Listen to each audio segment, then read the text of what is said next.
to be fair, I just stared right into the light fixture that's pointed right at my face, so give me a second to be not blind.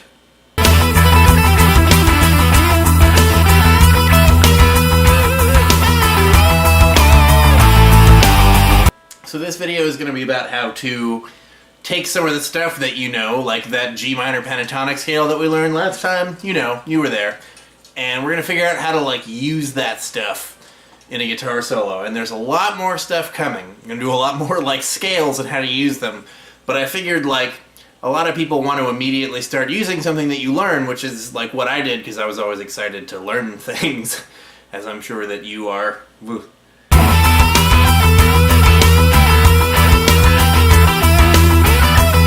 A lot of people think that you can play a good guitar solo without using any music theory. And I have two things to say. One, fuck you. And two, shut up.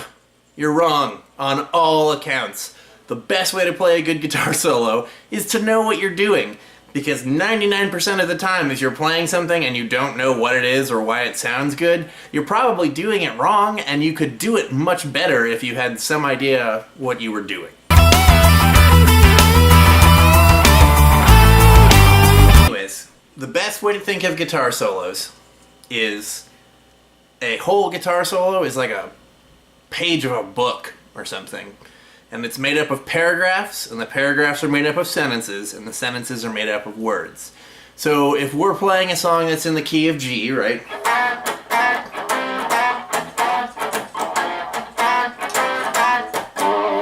Something like that. That would be like an easy blues thing to do some G minor pentatonic stuff off of. Just that kind of crap. It's not crap, by the way. If that's what you like to play, that's great. But anyways, you have to think of it like it's a whole page of a book, right? And you have words, which are the individual notes in your scale. And you have sentences, otherwise known as phrases, which are how you take all of those notes and put them together, right? Because if you have a sentence that's just a bunch of random words, it's just kind of gobbledygook. And while all of that stuff was on key, if you take a bunch of words and just slam them together, you don't have a very good sounding sentence, do you? You just kind of have, the cheetah today went rhino kill lions.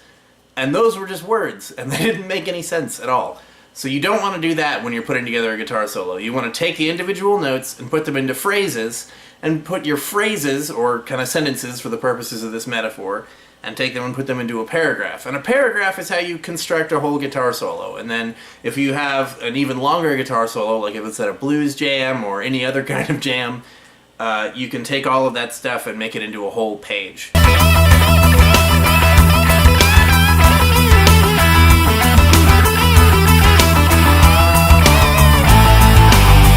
Blues jams are the easiest things to make crap up over, so forgive me for playing some shit in G, regular G 12 bar, but I'm actually not even going to 12 bar, I'm just going to vamp on the 1, which, vamping, okay, music words.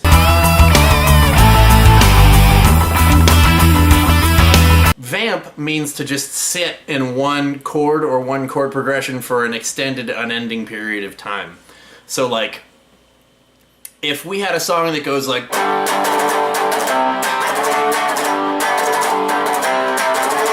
and then I was like, wait, and this is a jam, and I like called out to everybody in the band, like, just sit on G, vamp on G. They would go from to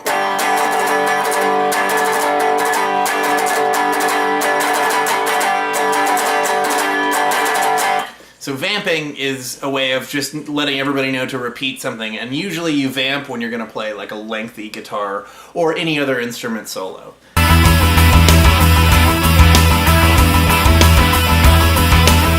So the key to playing a good guitar solo is definitely phrasing. I'm trying to think about some good phrasing exercises. Basically, always when you're practicing, try to practice in rhythm, right? So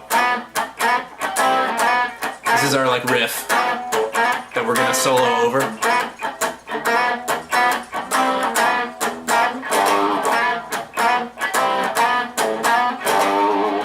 So that's our little riff, right? So we've got the rhythm. So even if you just play up the scale,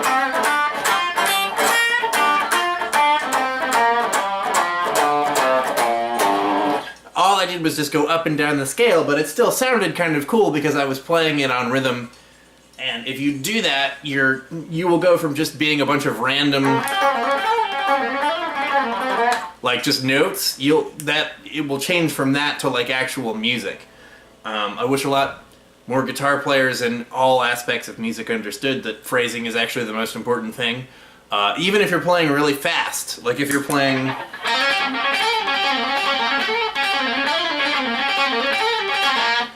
That shit sounds ridiculous and like non-rhythmic, but if you applied it to the actual rhythm that it fits with, it's actually very musical and it's just super fast. So the key is to always be as musical as possible. So the exercise we're going to do is we're going to stick with that. Just keep that in the back of your head.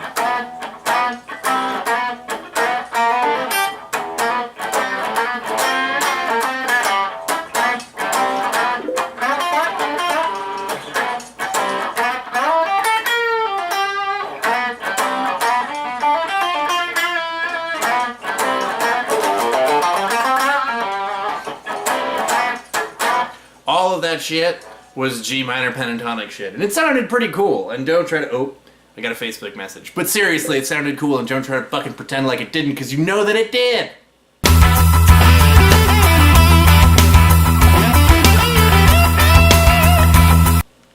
We have a few key things, right? One, phrasing. Always with the phrasing. Never just play random notes. Always try to string your notes, which are words, together into a phrase. Number two is going to be rhythm. Always play stuff that's rhythm. Always stick to the rhythm. Never go off of the rhythm. Don't ever just play random notes. Unless you're doing something that is supposed to sound like complete chaos nonsense, which can be totally cool and artistic. They can be totally cool and artistic, like totally interesting. But for the purposes of like basic guitar solo phrasing, best not to go nuts. Don't ever go nuts unless the purpose of the song is to go nuts, right? Okay, that makes sense.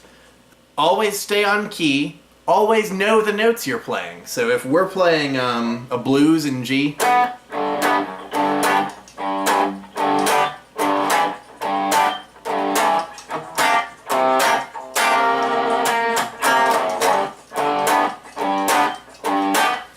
cheesy shit, I know, it's fucking super cheesy, but blues is where like all rock music comes from, and it also happens to be the easiest shit to make guitar solos over. Or any other type of solo for that matter. Except for the drums, playing like a drums blues solo is always awkward because it's very slow and weird and you don't get to do cool flashy drum things.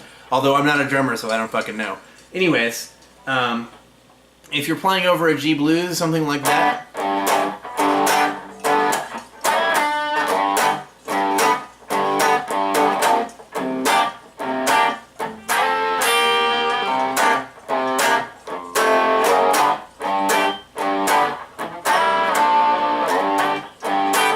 always want to play something that you know how to play. So since we already learned the G minor pentatonic scale, I'm telling you right now that for the purposes of guitar solos, you can put the minor pentatonic scale on top of like damn near anything, even though technically sometimes it doesn't fit. But as long as it's a minor or a blues or dominant seventh chord, you can pretty much put like a minor pentatonic scale right on top of it and it'll sound pretty good. So as long as you stick with that G minor pentatonic in the key of G, you're going to sound great. And it shifts. If we change it to A,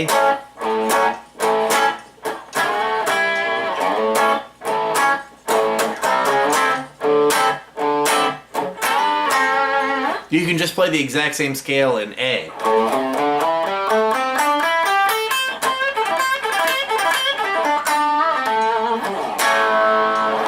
Also, A is the hardest rocking chord of all time. If anybody disagrees, that's fine, but you're fucking wrong. A.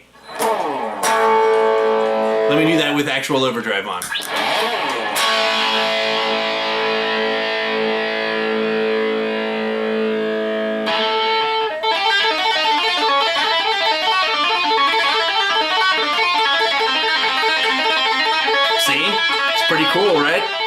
You think it's cool. It's also like, it's kind of pretty sure it's Van Halen. Anyways, A is the hardest rocking chord. So that's another lesson for no reason at all. Anyways, always stick with what you know. Never play shit you don't know. If you ever start playing things and you're just putting notes together that you think sound good, that is okay to start with, but you always want to find out why that sounded good, because you can go back and like use those same tricks again later, and better, they will sound better if you know what you're doing. So always try to know what you're doing.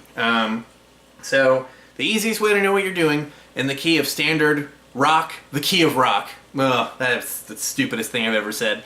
In any standard rock or blues or funk, basic dominant 7 type of jam, you can sit on the minor pentatonic scale as long as you're in the right key. If we're in A,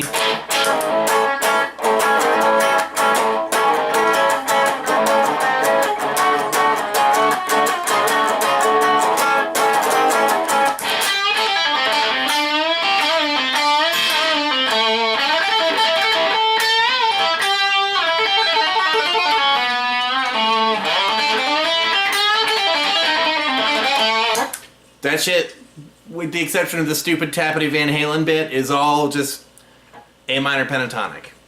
So that's how you play a basic guitar solo, and I'm going to try to edit this so that it doesn't seem like a bunch of nonsense, because as I'm saying it right now, it seems like a lot of nonsense. Mostly nonsense.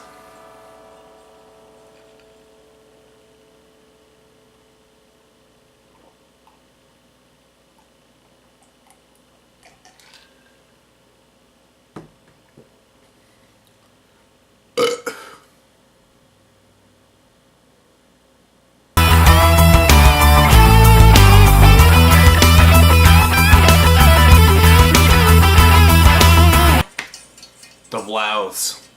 They're stupid.